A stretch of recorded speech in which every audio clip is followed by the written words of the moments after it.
students represent the Chicago public school children that lost their lives to handgun violence during the 2008-2009 school year. 31,000 gun deaths in the United States last year.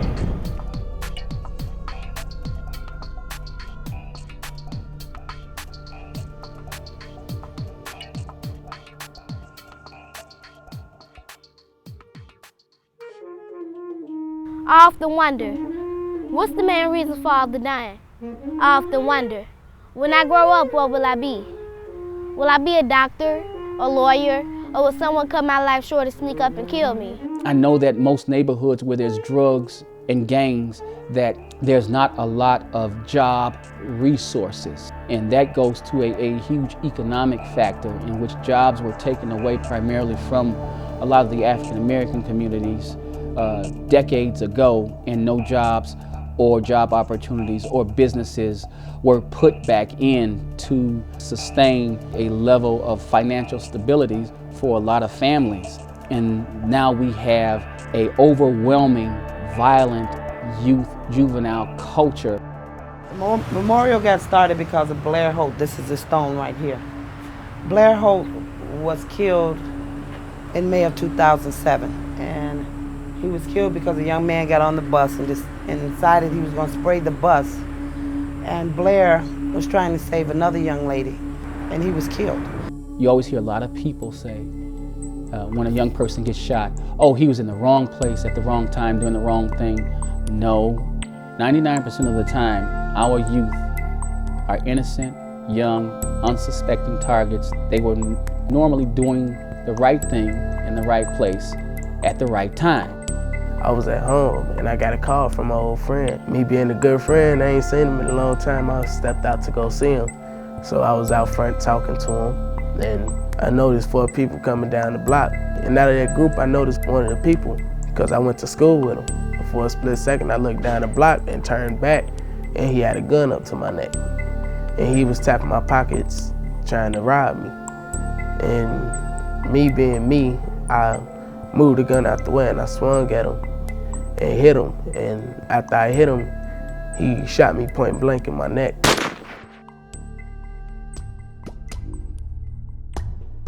Well, I didn't really join the gang. You know, I was born into the gang.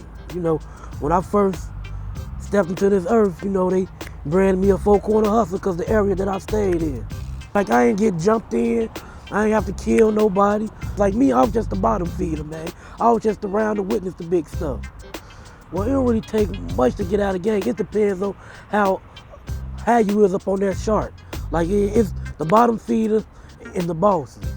Like, if you the bottom feeder, you can leave and come as you go. If you don't owe nobody nothing. I just walked away, that's it. New cheat, time to start over. Got tired of it. Who I like to give my respect to? The drug dealers. The drug dealers, I respect them to the utmost, to the fullest. People that live in a house where they daddy go to work, they grow up and get a job. But if you live in a house where your cousins sell drugs, your parents sell drugs, that's what you're gonna do. Stack it up on them, Ma. Stack it up for them, Ma. Stack them up. Ma, stack them up, Ma. There you go. Stack them up, Ma. Big G. I told you, my mama is a game maker. I wasn't lying. Like, my mama is a game maker. Excuse me, y'all, I'm going home now. I gotta go. She used to argue with us at home. Y'all don't know me. And do that like in the house, like with our kids, she used to do that. Almost every day we hear of children dying. So when we hear of children dying, we know that their loved ones are somewhere crying. On behalf of Superintendent Weiss, myself, and the entire Chicago Police Department, congratulations, Director Holt. Thank you. You know what, and I actually wanted that to come up.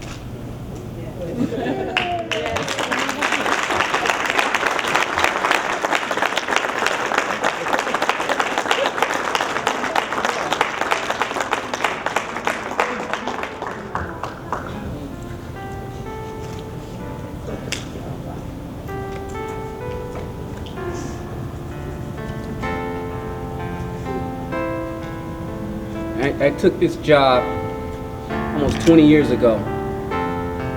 After Blair was born, I was still working a job that wasn't paying much. But the way my mom raised me, she says you have to be responsible for your child and your family. I'm sorry that his life was taken so prematurely. I said, Blair, the only thing I can say to your mother is I'm just so sorry that you lost your life at such an age, and the way you lost it so violently and viciously, that it wasn't fair to you, that it should have never happened. I wish it would have never happened. I think that would be something that I would say to him, is that I'm sorry because you deserve to have lived a long life.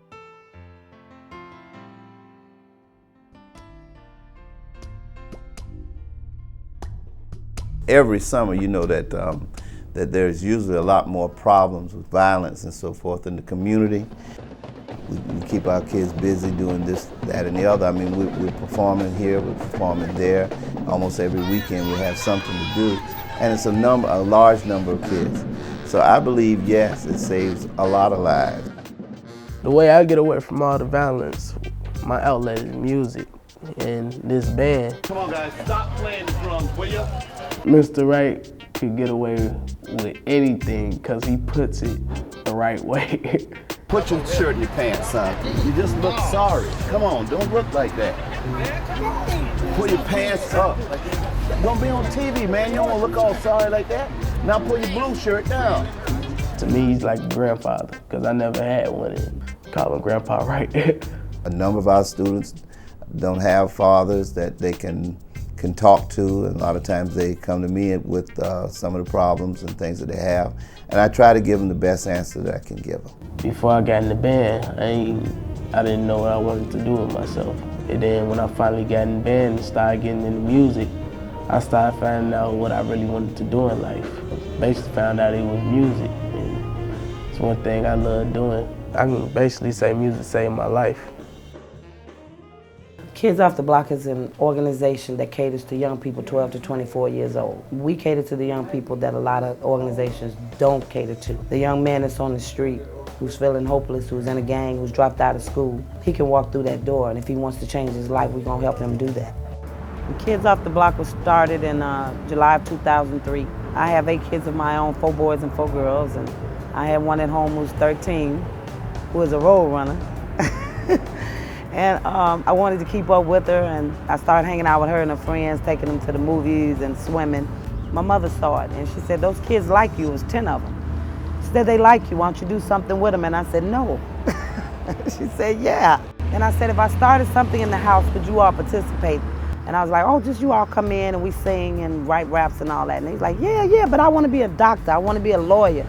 And they start coming in my house, and on Fridays I write little corny raps for them, and I invite their parents over. They start telling other kids. I moved out of my living room into my dining room. Then I moved into my bedroom, made that a music studio. My husband said, don't go no further, that's it. Only 3 rooms, so that was it. And that's how it started. I know this organization has saved lives. I've seen young men who were in gangs. I've seen young men who were leaders in gangs go back to school. They go get jobs.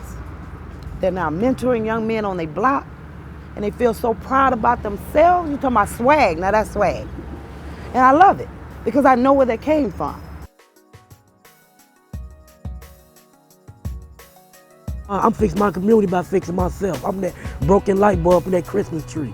You know, when that one bulb go out, that whole line go out. So maybe if I fix myself, I can go talk to my friends, he'll fix himself, and now that whole tree back lit up.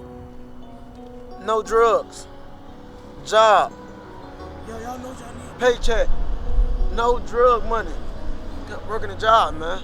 No drug money, man. I believe that this organization is on the front lines. And I believe that because we refuse to move. We want to stay right here and change the battlefield. So we believe that we right here where we can make a change. And we're going to stay right here.